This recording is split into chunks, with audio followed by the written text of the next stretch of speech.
Break के बाद आपका एक बार फिर से इस्तकबाल है आपके अपने चहेते टीवी शो हिंदुस्तान हमारा में। क्या फिल्म इश्किया याद है आपको, जिसमें नसीर साहब के जरिए निभाए गए खालू जान के किरदार को कौन भूल पाया है। तो लीजिए पेश है आज का किरदार।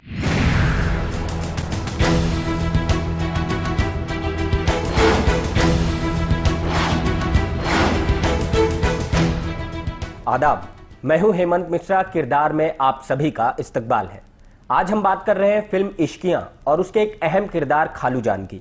और इस पूरे सब्जेक्ट पर बात करने के लिए हमारे साथ मौजूद हैं हमार सिनेमा की एडिटर और मुल्क की जानी मानी फिल्म क्रिटिक गीता सिंह जी। गीता जी, इश्कियां की बात करें तो एक लो बजट फिल्म थी, लेकिन कामयाबी के बड़े बड़े शिखर इसने चूमे।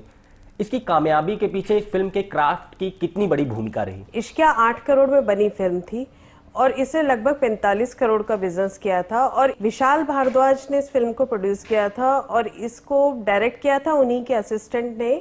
उनकी ये पहली बतौर निर्देशक पहली फिल्म थी अभिषेक चौबे की। और इस फिल्म के अंदर उन्होंने जातिवाद और नक्सल और उसके अलावा जो इलीगल ट्रैफिकिंग होती है हथियारों की, उसको इतना अच्छे से दिखाया था।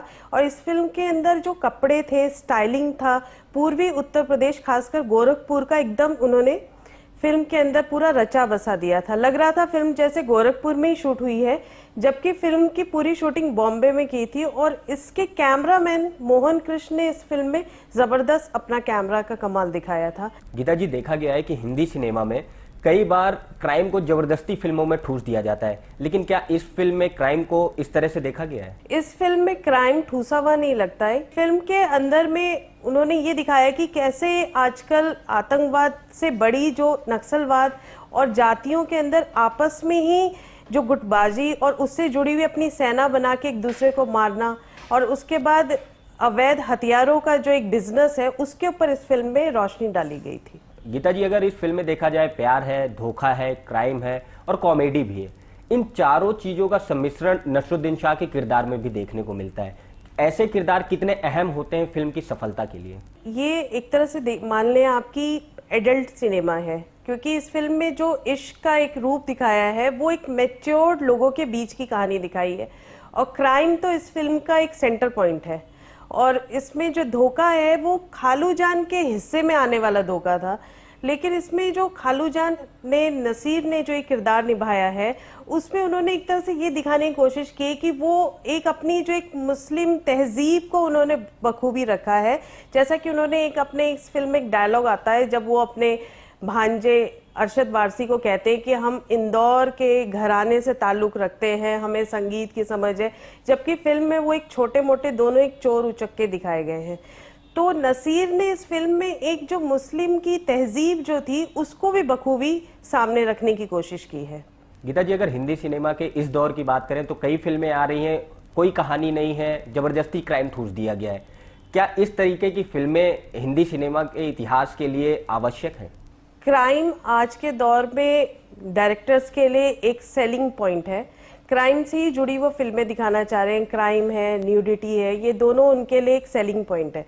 लेकिन इश्किया की जब हम बात करते हैं तो इसके अंदर अभिषेक चौबे का एक रिसर्च भी है। जैसे इस फिल्म के कुछ डायलॉग्स हैं, जैसे कि इसमें एक डायलॉग आता है अरशद वारसी का है, जब वो गोरखपुर में जाके पूरे क्राइम के सिचुएशन को देखता है तो वो अपने मामा खालू जान से कहता है, खालू मैं कह रहा हूँ ये जगह बहुत डेंजर है।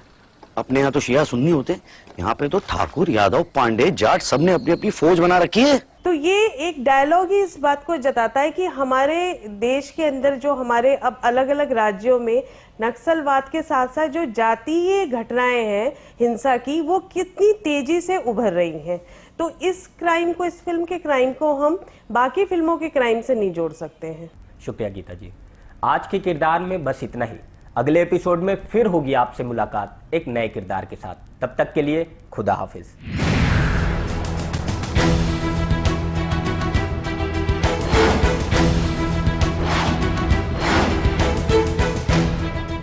इससे पहले कि हम आज की प्रोग्राम में आपको अलविदा कहें, आइए रुख करते हैं कुछ चुप सन्नाटों के जानिब, जहां सियासी नेपथ्य में हौले हौले कुछ आहटें कुछ बड़ी खबरों से बदकहियां कर रही हैं। मिर्च मसाला में, मिर्च मसाला यानी खबरों की खबर बनने से पहले की आहट।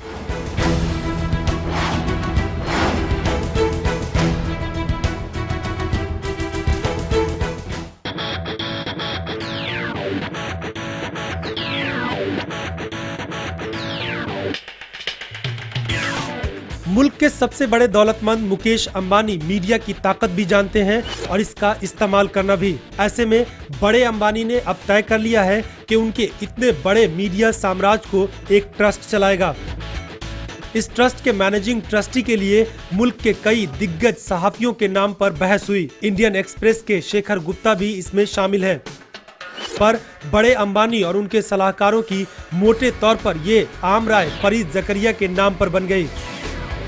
फरीद दुनिया की एक बड़ी न्यूज मैगजीन न्यूज वीक के फॉरेन एडिटर हैं। अमेरिका में रहते हैं और अमेरिकी इंतजामिया में उनका दखल भी देखा जा सकता है। इस ट्रस्ट का मीडिया ऑपरेशन कैसा होगा, इसको लेकर एक ब्लूप्रिंट भी तैयार हो चुका है। अंबानी अपने पूरे मीडिया साम्राज्य को 2 हिस्सों में कर रहे हैं, एक है न्यूज और दूसरा एंटरटेनमेंट। उम्मीद है इस ट्रस्ट के 7 ट्रस्टी बनाए जाएंगे जो ट्रस्ट के कामकाज को बेहतर तरीके से चलाने के लिए मैनेजिंग ट्रस्टी की मदद करेंगे।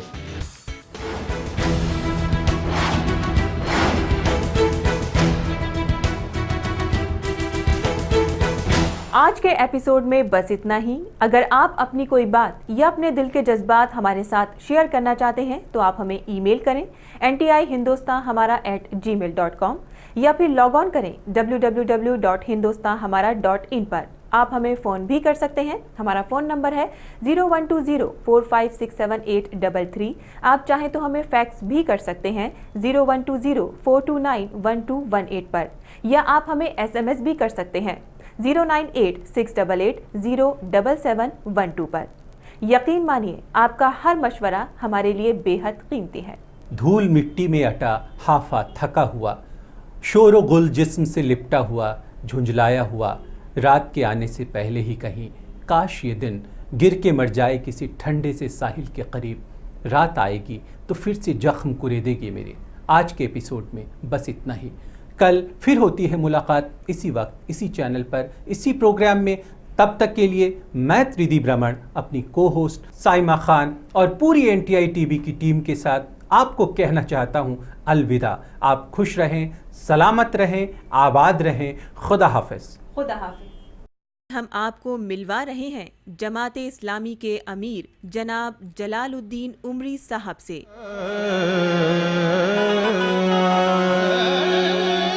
कतरा कतरा हर शय की रवानी में है, जो ये वतन जिंदा है तेरी जिंदगानी में है।